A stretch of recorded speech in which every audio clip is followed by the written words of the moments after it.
So hello and welcome to my podcast, Conversations with David. I am your host, David Owasi. And on this podcast, we are talking to accomplished professionals and entrepreneurs, and right now a politician across the country. And we are learning about what keeps them passionate, what keeps them going. And we're also talking about some of the lessons learned along the way.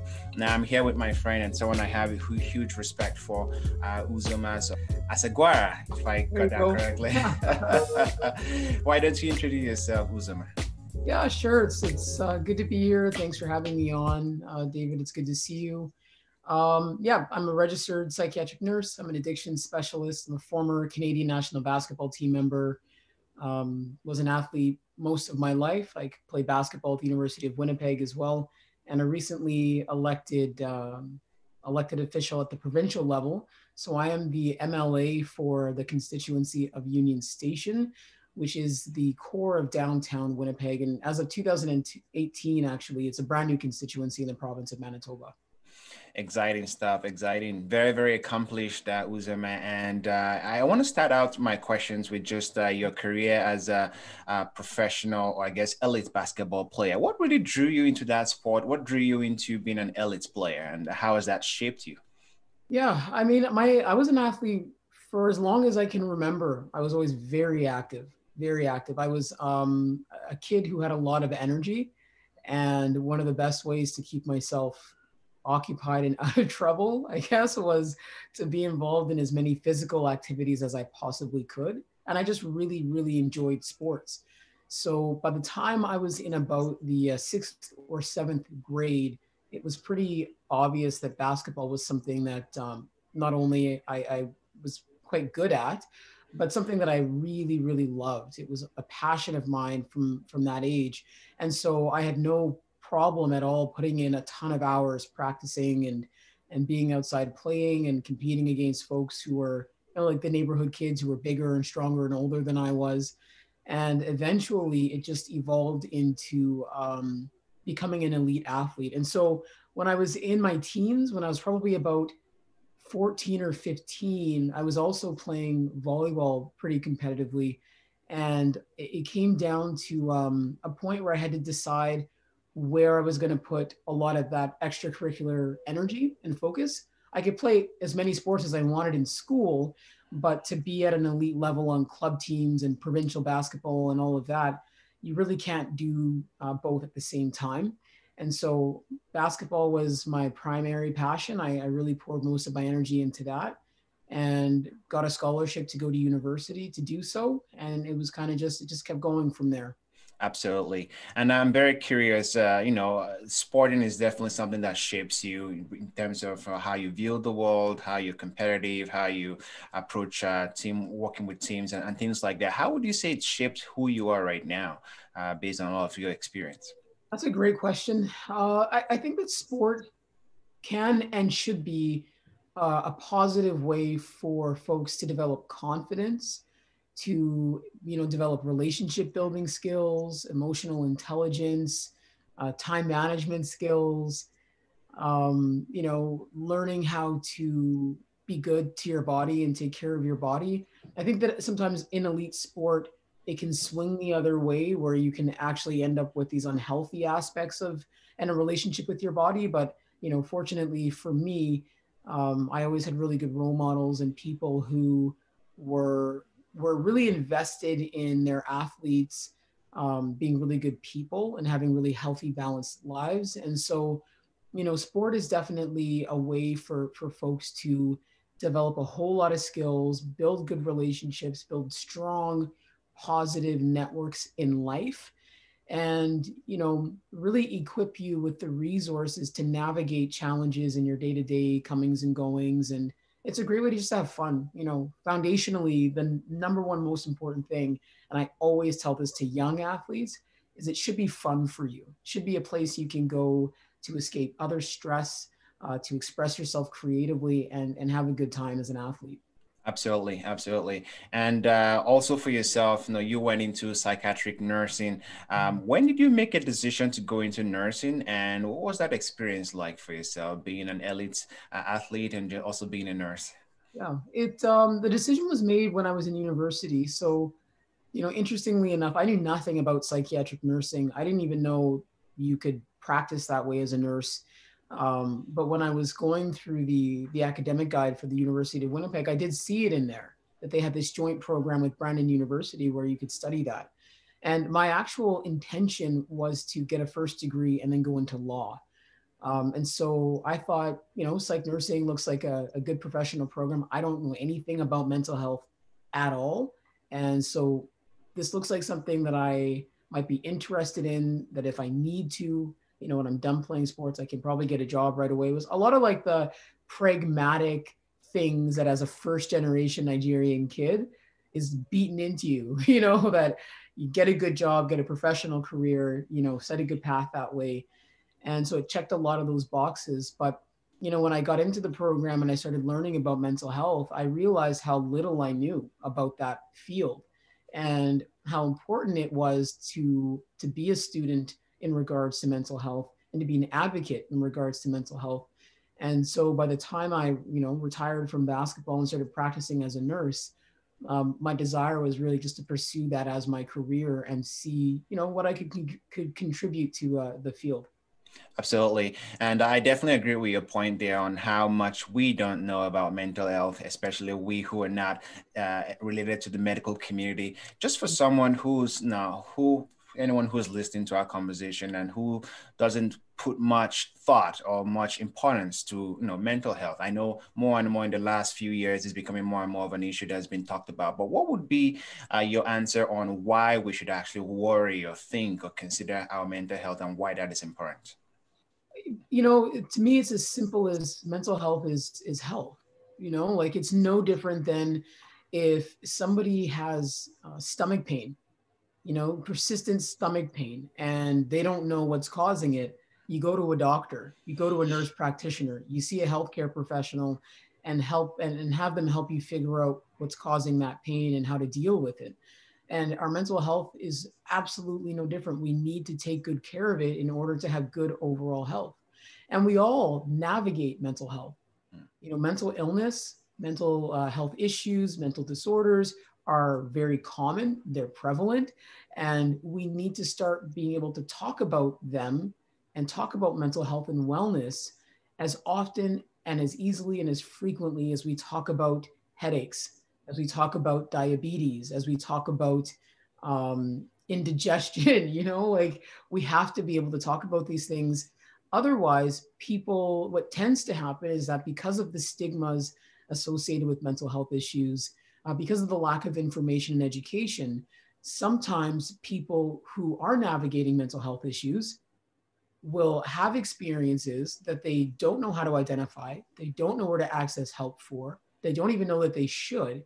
And like any other physical health issue, if you leave it and you leave it and you leave it and it's not addressed, you don't get help, it's not taken care of, it can become something much more significant than it would have been if it had been addressed right from the get-go. Absolutely.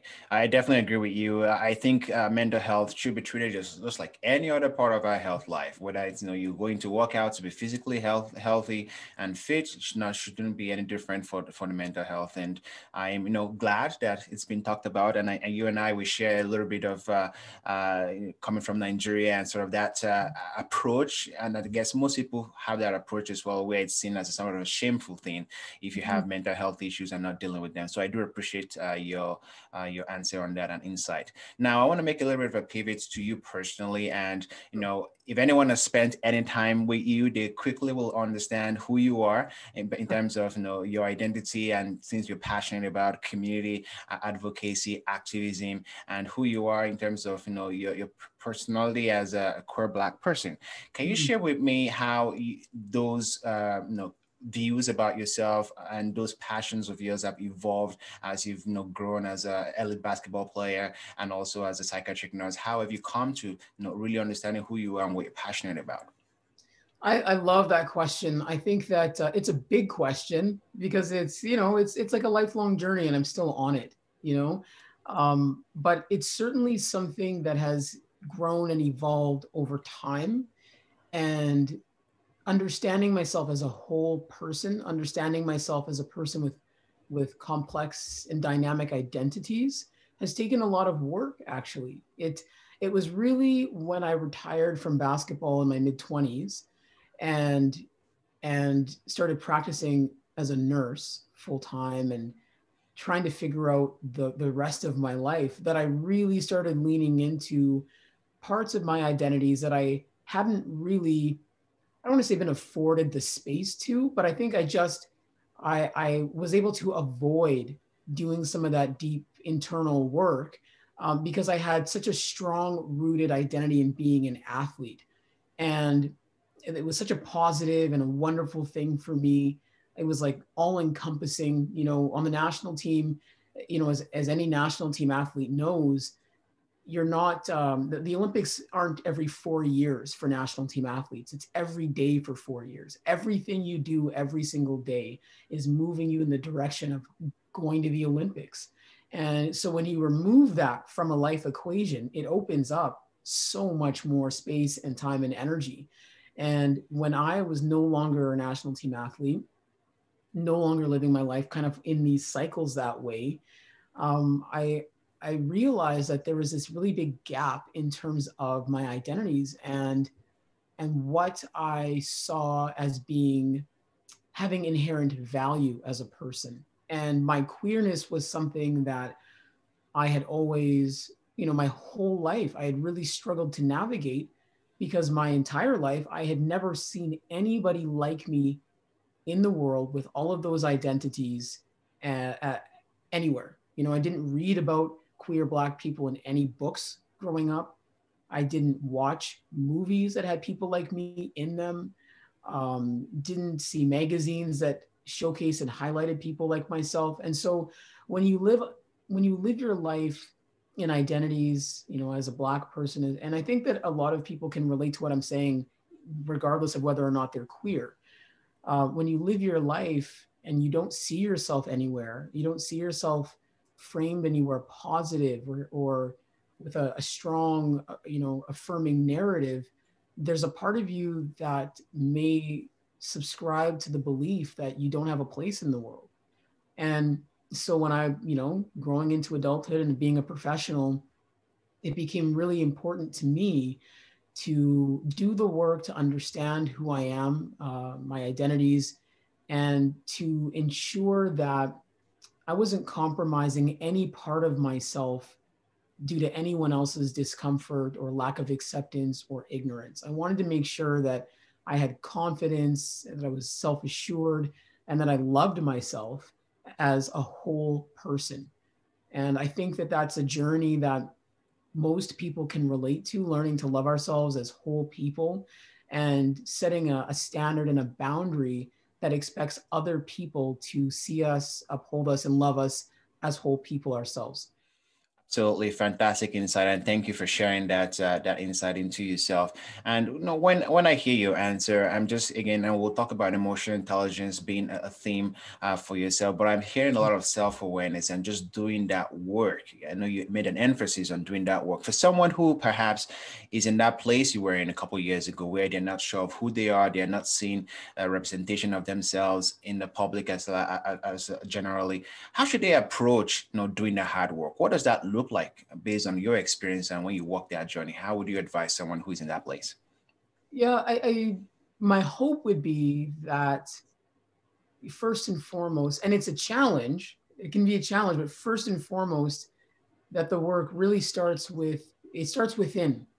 It really does. It starts with being honest about who you are, what you need, what you enjoy, what inspires you, what makes you angry, what you don't like, what you don't want. It really starts with doing that work internally and learning about yourself. And for me, learning about myself and learning to love and accept myself and to live authentically also required me to unlearn so much of what I had learned throughout my life. It required me to unlearn the themes and the narratives and the lessons that I had been taught and that had been conditioned into me that I didn't even know existed, right? That you don't even realize is almost a muscular reflex at that point in your life. And so starting from within is really important. And then I'm a firm believer in boundaries. You know, that when you do that internal work, it's okay for your external to reflect that. It's okay to say, you know what, I need the people that are close to me, the people in my circles, to be people who also have some level of emotional intelligence, are also people who are willing to maybe unlearn some of the things that don't help us in life, that don't serve people equitably. It's okay for me to expect the people around me to see me and love me as a whole person, as I see and love myself. It takes time, and it can take a lot of work, and it can take experiencing some loss. But I think at the end of the day, and not I think, I know at the end of the day how rewarding that is and how transformative it can be. And so I really encourage people to not see it as a project that happens overnight, or see it as something that you get done in 21 days or less. It's something that you can do it in piecework. You can do it just by doing one small loving self gesture a day, changing one way of thinking per day, and moving yourself in the direction of where you want to be. Absolutely. And I do appreciate that insight. I'm hearing from you. You have to be honest with yourself, ask yourself the tough questions, and be willing to explore those answers. You have to choose to be authentic, and you have to choose to surround yourself with people who really understand and identify with this version of yourself, and who celebrate that, if you will. Absolutely. Yeah. Thank you for that. So I want to make a little bit of a move into your current career, which is being an MLA and a politician. I know, I volunteered for your campaign, and I was really able to see, I was able to see firsthand just who you are, what your true, passion is for the community and activism, and just the way you really conducted yourself as a community leader. What was the inspiration for you to move into politics? What were you saying that you felt, I have to be in there to perhaps make a change or do something different? What was that like for you? Yeah, there were probably a few defining moments that were moments for me where I thought, okay, this is something that I really want to do, maybe that I need to do. But ultimately, it's a decision that was made with my family and with community. I'm an activist, I'm an organizer, and politics is a big job. It's a complete shift in your day-to-day life. It makes you much more visible. You have to be much more accessible, and it's a heavy workload. It's a fast pace, and it's something that it's a tremendous privilege to do this job and to be in this role as a public servant. And so it was a decision that came up for me personally, after seeing the impacts of the election in 2016, and us, being under a conservative government. As a nurse working in healthcare, I certainly felt the impacts of that, and having colleagues and family members who work in the healthcare system, feeling the impacts of this conservative government's decision making, seeing the impacts of the decisions that were made in the communities that I'm a part of, the communities that I care about, and ultimately, recognizing that there are many ways that we can be organizers and activists. There are many ways that we can affect positive change. And it seemed like taking the step to running in an election might be a way to do good work in a new role. And so, at the onset of that decision, the foundation of why we were doing it was to make sure that the voices and the people who are typically not as engaged with politics, who are excluded from politics by the system itself, but who are most impacted by decisions within the political realm, we wanted to make sure that those folks knew about what was going on right from trying to become the candidate for the NDP in Union Station, making sure that the communities in Union Station were aware, whether or not they are Canadian citizens, aware of how they can actually participate in the political process, how they can be involved, how they can learn, and then, be involved in that process all the way right through, hopefully winning an election. And thankfully, with the community and with our strong team, we were successful. Absolutely. And it was very exciting to be part of that campaign. It was like almost being part of a TV show, if you will, of a successful campaign. It was great. It was awesome. And, I feel honored to be part of that journey for yourself and history, if you will, right? Now, what would you say has been the most challenging part of your job? You've been there for quite some time now. Of course, it's been complicated even by the pandemic. What have you found has been the struggle so far? That's a great question. I would say probably the most challenging part of this job. I mean, it's been from day one, before day one, it's been highly unusual. The process, it was an early election. The election was, they broke the fixed election laws and called an early election probably a year ahead of when it would have typically been. And so you get kicked into high gear really quickly. And then we became legislators right away. September 10th was the election. We're elected, sworn in on September 28th, I believe, and got right to work. So it was really quick. And then the pandemic, we're not even a year into the job and navigating COVID-19, a global pandemic.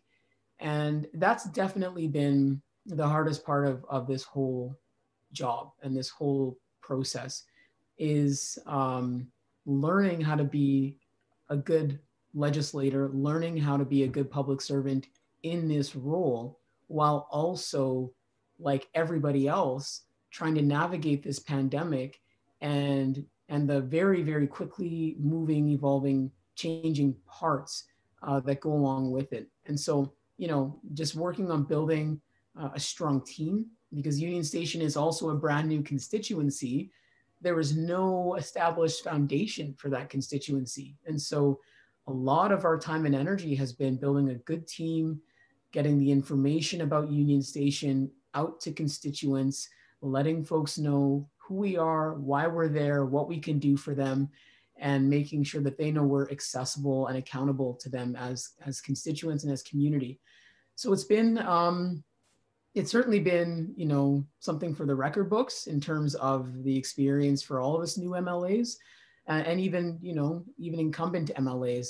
But it's also been a really unique opportunity to learn under different stressors and to really see the best of Manitobans showing up during this pandemic and rising to the occasion that it's and the challenges that it's presented.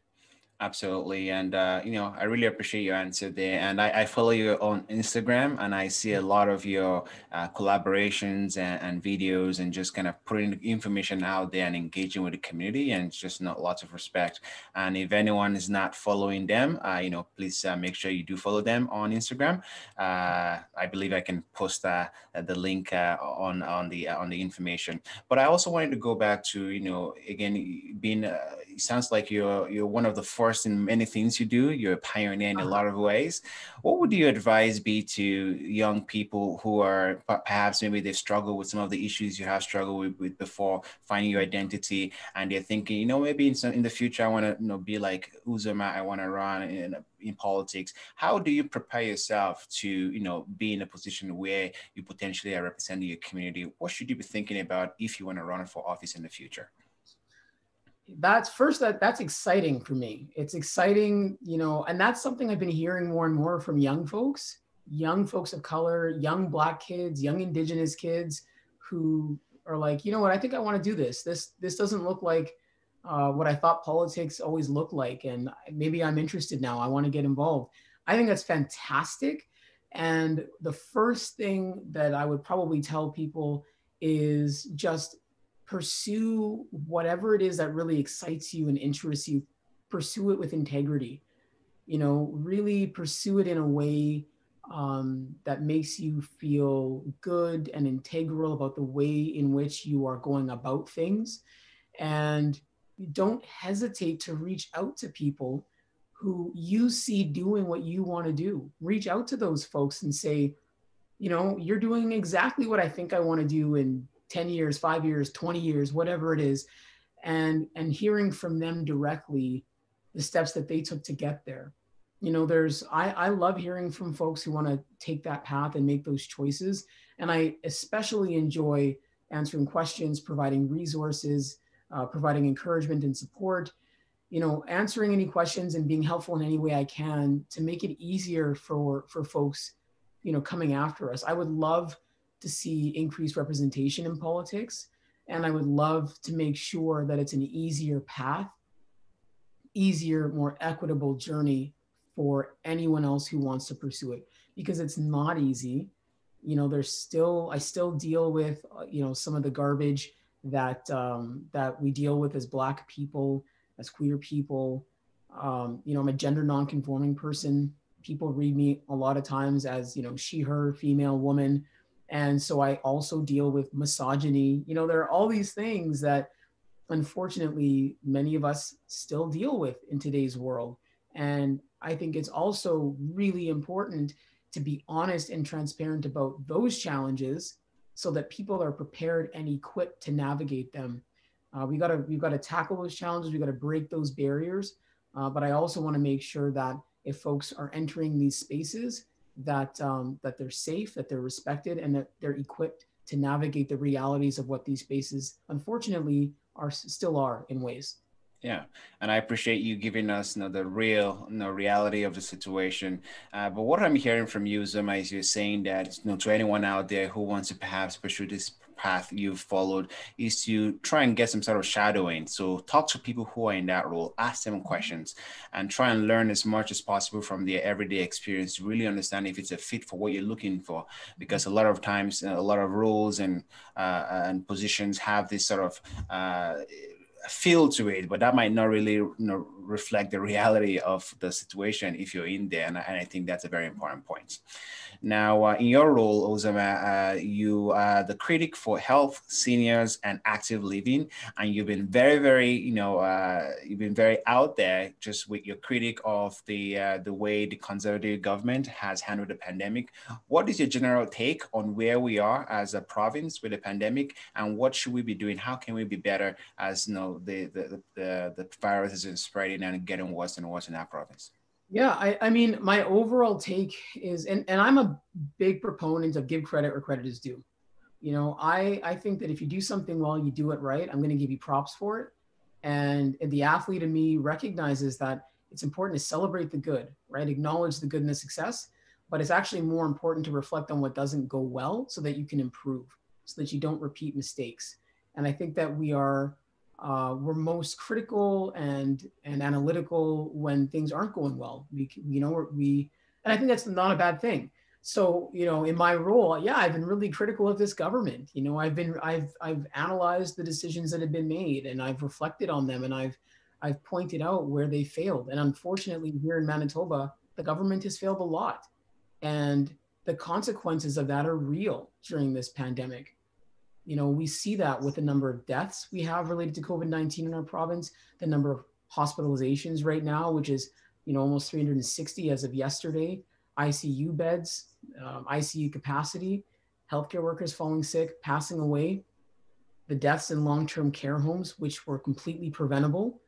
We're seeing the failures of this government's decision-making, failure to plan during the summer months when we saw very low COVID cases in Manitoba, failure to hire adequate numbers of staff, provide adequate personal protective equipment, work collaboratively with healthcare professionals, all of it.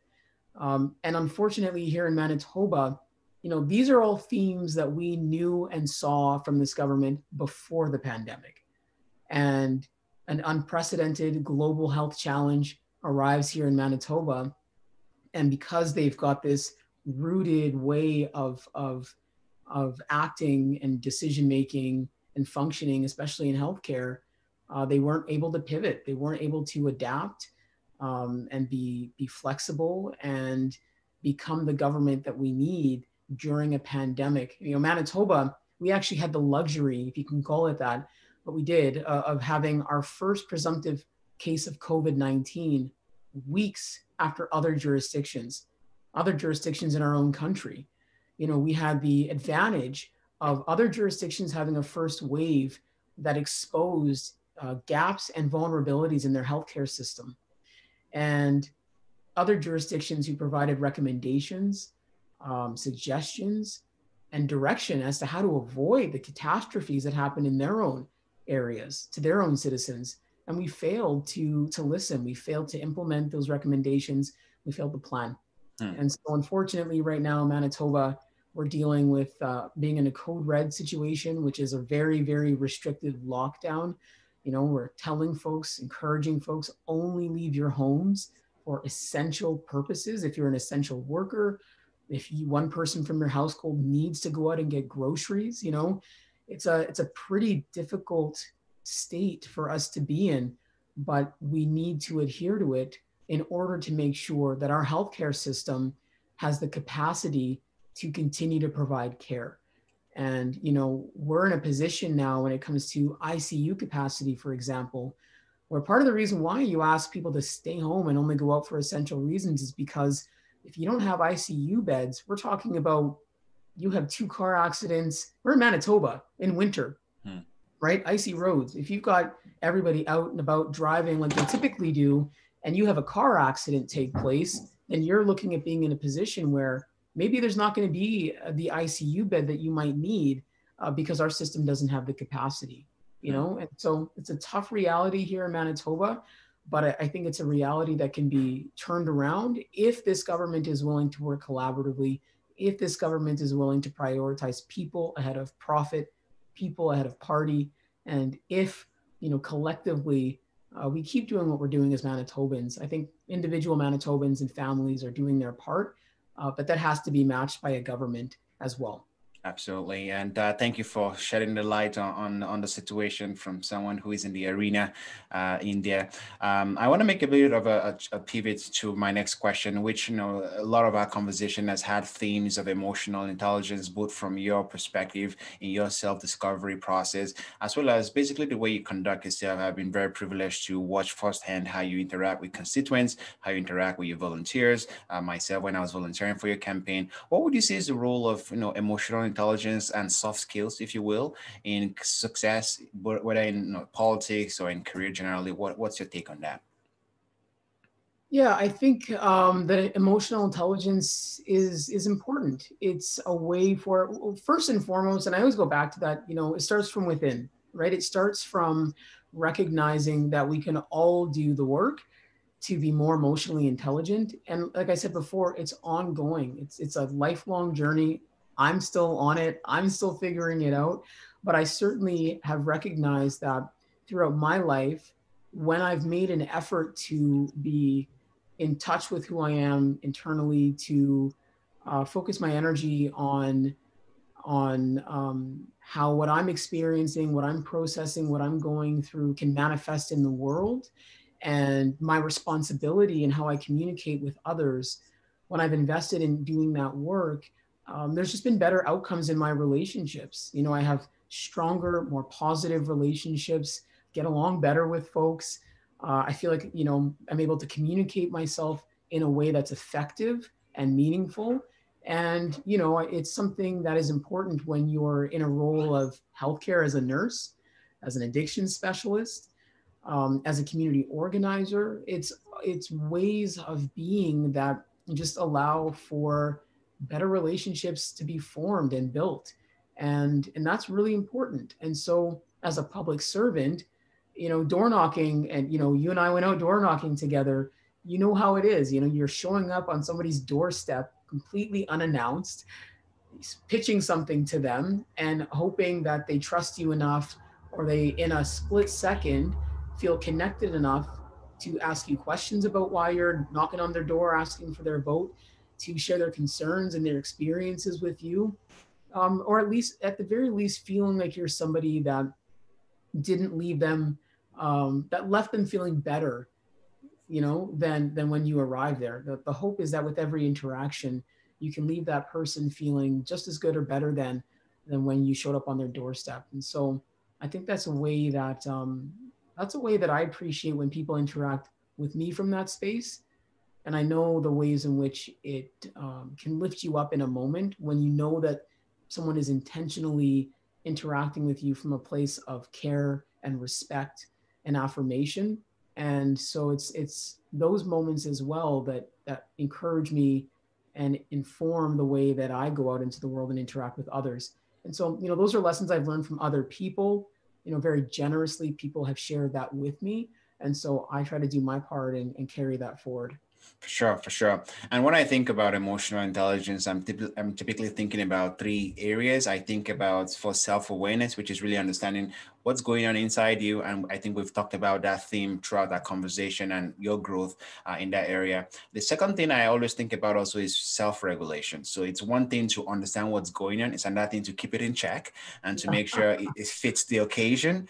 How would you say you've grown in that skill? Because now you've shared some of the frustrations from your role as a public servant and being in the public space, and how you've received every type of abuse, I'm sure, and just bad emails and whatnot. How would you say you've dealt with regulating yourself, and what would be a recommendation or advice to someone who is perhaps struggling with that skill and trying to grow that skill? Well, I got to give credit to athletics for a lot of that, and I have to give credit to the coaches that I've had throughout my life. I think of the Dennis Marinellis, the Colin Richies, Mr. Shinnens, Tanny McKenzie's, national team coaches, Alison McNeil, Mike McNeil, Lisa Tomalitis. Like I give credit to the coaches I had in my life and the teammates, because honestly, it's an advantage that I have. I'm not starting from a place where, and even as a nurse in my nursing career, didn't start from a place where self-regulation was a new thing for me to learn. Like as an athlete, you have to learn in high pressure situations when you've got, 10 seconds left on the clock and you're down by 3 and the ball's coming to you. You have to be able to self-regulate. You have to be able to self-regulate after a great win and after a heartbreaking loss, and so it's something that has served me well in my life, thankfully. But I will say I'm human, and there are moments where I want to pop off, and there are moments where I do pop off. And I also have to say that I think that's okay too. I think sometimes we construct self-regulation as never raising our voices, although I'm someone who doesn't typically raise my voice, but we construct it as sometimes I feel or I observe that self-regulation, especially when it comes to Black and Indigenous people, racialized people, is a way of trying to police tone, right? Or to control reactions. And so I think that self-regulation is really about being aware of how you react to certain stressors and situations, and recognizing how you want to be effective or impactful in a situation where you are reacting, right? And so there are situations where I'm really, really angry, or I'm really frustrated, or I'm thoroughly disgusted. And there are moments where I will express that, but I may measure how I express that based on what I want to communicate, how I want to communicate. Is it going to be effective? What is my audience? Who is my audience? What is the value in that right now? Like it's being able to, complete these algorithms and these equations really, really quickly and apply it to a situation. And I think that that's a skill that has to be practiced. And it's a skill that, you can read a lot about. You can, again, look at other people who have mastered that in their own lives. And it's a skill that's transferable, which is a good thing. Absolutely. I think what I'm hearing from you, and I think I do agree with that perspective as well, is you want to make sure that regardless of what's happening, you want your actions to align with your long-term goals in any situation. So if you're at an event and your goal is to communicate some sort of ideas or to impact whatever in that relationship or that dynamic, if someone is trying to distract you from that goal, it doesn't serve your purpose if you go along with that distraction, right? You want to make sure whatever it is aligned with that goal. But also, I also appreciate your perspective, or especially for people of color like us, in having to sort of modulate your tone and sort of striking that balance. I think it takes a lot of skill, grace, and a lot of effort to try and have that balance done properly. But also last piece I wanted to ask you about when it comes to emotional intelligence, and again, it's been very much reflected. Sorry, David, can I go back to that that last part? Of course. I want to be really clear that, you know, I think especially for Black and Indigenous people, that we should never allow or feel as though our tones and our reactions and responses should be policed. Right. I have zero tolerance for that. I have no threshold for that. No one's going to tell me, you know, that my anger or my rage in a moment, or my frustration or my joy or my jubilation should be anything other than what I'm expressing it to be. I can determine how I want to be heard, seen, interpreted, effective. You know, that is going to be determined by me. And I think that what happens sometimes is, and I know I've been there, where I know how I can be perceived. I'm like, am I going to be perceived as the angry Black person in this situation? Am I going to be perceived as this way, as that way? You know, and I've let a lot of that go. You know, a lot of that go. My number one priority is me being able to communicate what I'm thinking and what I'm feeling and what my message is in a way that I feel is effective. I don't do it for the comfort level of other people. I do it for the space that I know that I'm in. I do it from a place of being authentic, and I do it because I do it in ways that I think honor what my message actually is. And so I just want to be really clear that I don't think that we should, you know, moderate ourselves or conduct ourselves in any way, shape, or form to make other people feel comfortable. I think that we come from a place, we should come from a place of trying to be effective for the ways that we want to be effective. And I hope that makes sense. Oh, it totally does. Totally does. And I've been there where you have been before as a business owner myself, having to be like, okay, I don't want them to perceive me in this way. But of course, as I've also grown myself, I've learned the true value of being authentic and being true to yourself and being unapologetic about it. And if people have issues with that, you know, then it's their issue, not my issue. And, you know, I respect and I do appreciate you clarifying that. The last piece on the emotional intelligence sort of spectrum I wanted to ask you about was empathy.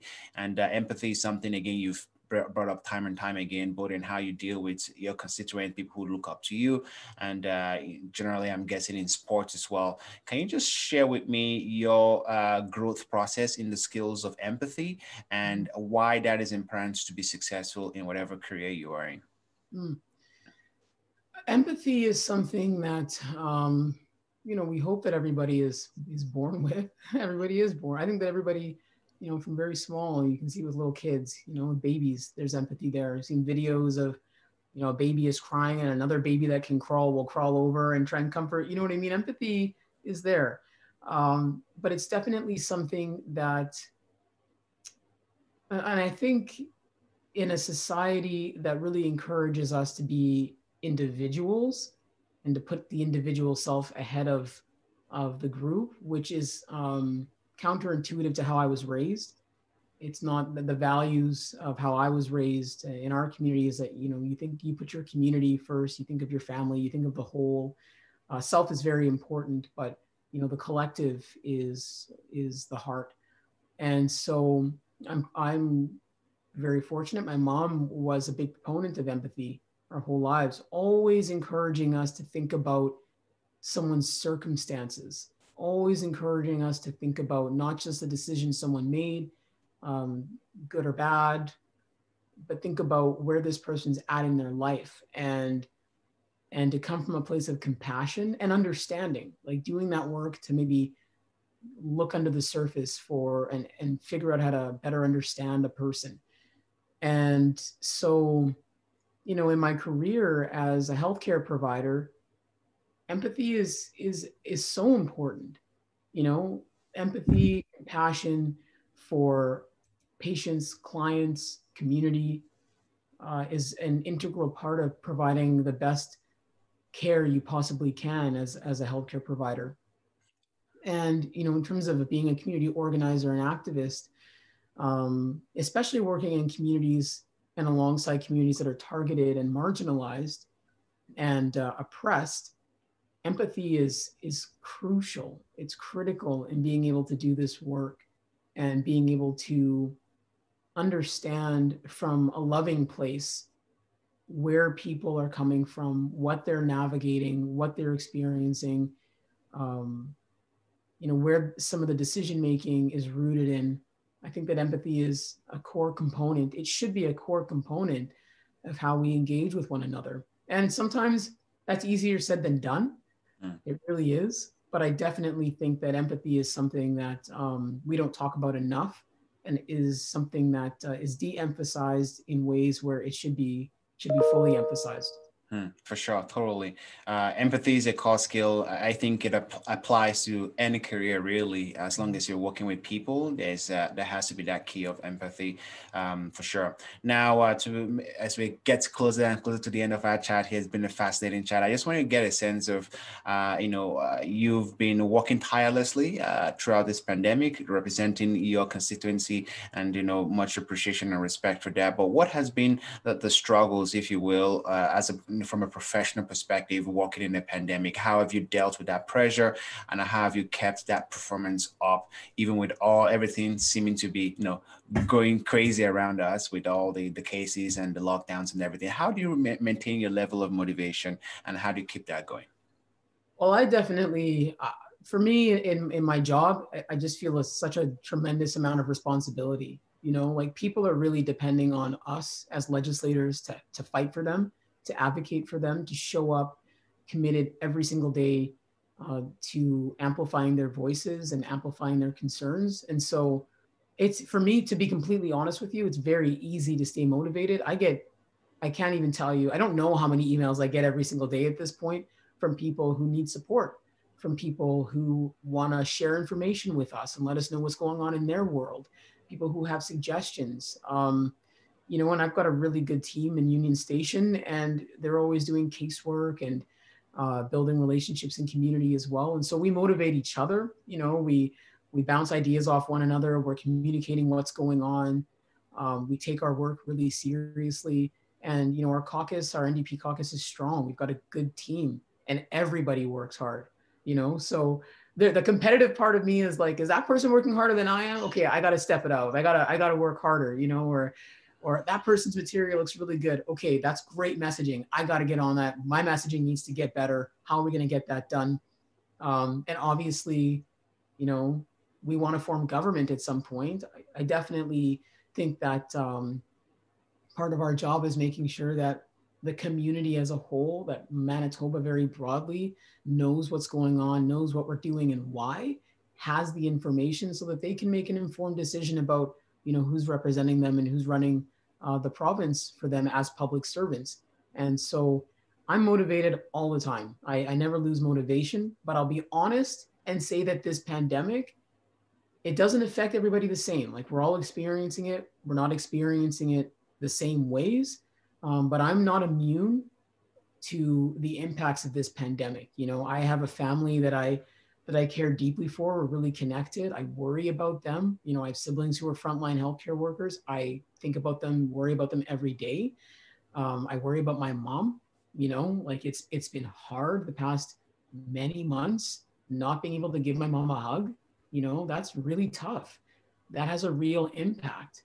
But the hope is that, in my capacity, I can be part of the solution, that I can be part of the collective will to move us out of this pandemic and get ourselves to a place where we can hug our loved ones, and where we can, be building systems that are more equitable, so that should we ever face a crisis like this again, the communities that have been most impacted negatively by this pandemic, that doesn't happen again, that we're able to better respond. Absolutely. And part of your very hard work is you did make history recently by passing the Somali Heritage Week Act, Bill 218. Very excited as a fellow Black person to have some history. Can you just share more about this bill and why this meant so much to you? Yes, absolutely. Bill 218, the Somali Heritage Week Act. This is a bill. This is the second piece of legislation of its kind in North America.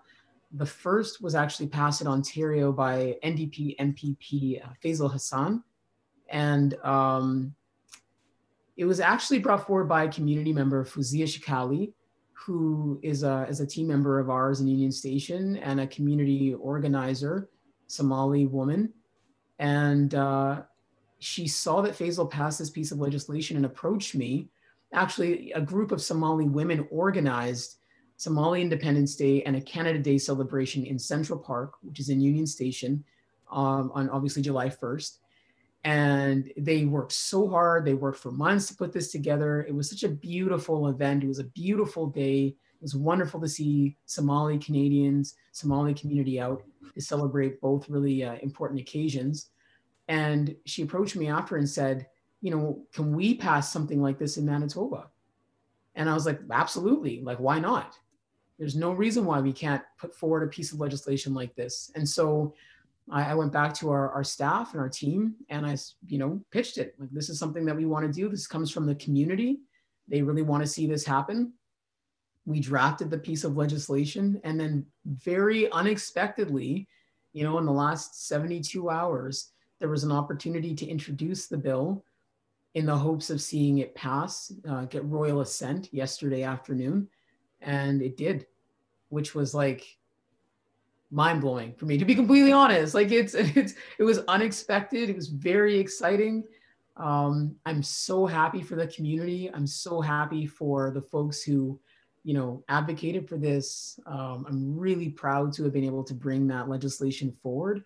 And it means that that I've become the first Black person to make a law in Manitoba, which is also pretty cool. Very, very cool. And I'm sure this is just going to be the first of many. Yes, awesome. It's been a huge pleasure having you on the show. I really appreciate your time, and I hope to have you on again at some point in the future, but it's been so much fun having you on the show. Thank you for having me. I wish you well, David. It's always good to see you. I see the hard work that you're doing, and you're a brilliant human being. I knew that as soon as I met you. Big ideas. And yeah, thanks for sharing time with me today. I appreciate it.